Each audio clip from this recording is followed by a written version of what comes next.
ఏంటి ఆమె కుటుంబ నేపథ్యం, రాజకీయ నేపథ్యం ఏమైనా ఉందా? పెద్ద బ్యాక్‌గ్రౌండా ఆమెది? లేకపోతే అసలకి ఎలా ఆమె ఇంత దూరం వచ్చారు అనేది బాగా సెర్చ్ చేస్తున్నారు గూగుల్‌లో గూడా. అవునా? ఆ!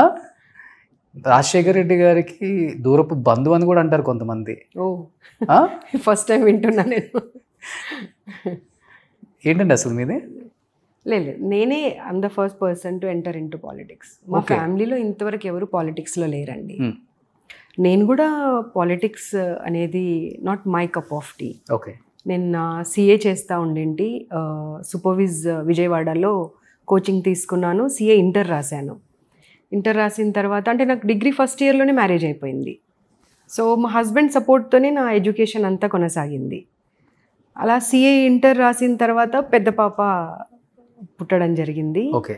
అప్పుడే మళ్ళీ సీఏ కొంత పాప పెద్దగా అవ్వగానే వెళ్ళి మళ్ళీ సీఏ కంటిన్యూ చేద్దామని అనుకున్నాను. ఆ తర్వాత పిల్లలయ్యాక ఎలా ఉంటుంది మీకు తెలుసు కదండి. అవును. సో మళ్ళీ ప్రిపేర్ అవుతూ ఉంటే చిన్న పాప. ఓకే. ఇద్దరు అమ్మాయిలు నాకు. హ్మ్.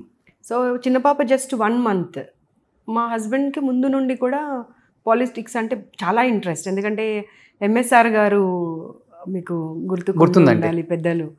సో వారి గ్రామము మా గ్రామం ఒకటే. ఓకే. అండ్ వారి ఇంటి పక్కనే మా ఇల్లు అనమాట.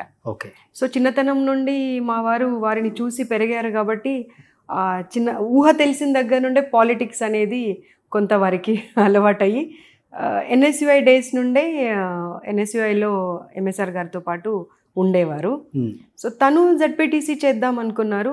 బీసీ రిజర్వేషన్ అవుతుంది చేద్దాం అనుకుంటే బీసీ ఉమెన్ అయ్యింది. ఓకే. సో నన్ను పాలిటిక్స్లోకి రమ్మంటే నాకు అసలు పాలిటిక్స్ ఏబీసీడీ తెలియదు. హ్మ్. ఇప్పటికీ తెలియదు అనుకోండి. ఓకే. ఆఫ్టర్ 25 years ఆల్సో మీరు అడిగితే అసలు పాలిటిక్స్ ఏంటి అంటే నాకు ఇంతవరకు అర్థం కాలేదు. ఓకే. ఒక సోషల్ సర్వీస్ లాగా అనుకొని అంటే చాలా కన్విన్స్ చేశారు. నాకు ఇష్టం లేకుండే బట్ చాలా కన్విన్స్ చేస్తే మా ఇంట్లో వాళ్ళు కన్విన్స్ చేస్తే ఒప్పుకోలేదు. కానీ మా ఊర్లో పెద్దలందరూ చదువుకున్న దానివి కదా తల్లి, నువ్వు వెళ్తే మనకు బాగుంటుంది, మన ఊరికైనా ఎవరికైనా కానీ నలుగురికి మంచి చేస్తావు అని అంటే అప్పుడు అలా నా పొలిటికల్ ఎంట్రీ స్టార్ట్ అయింది, నా జర్నీ.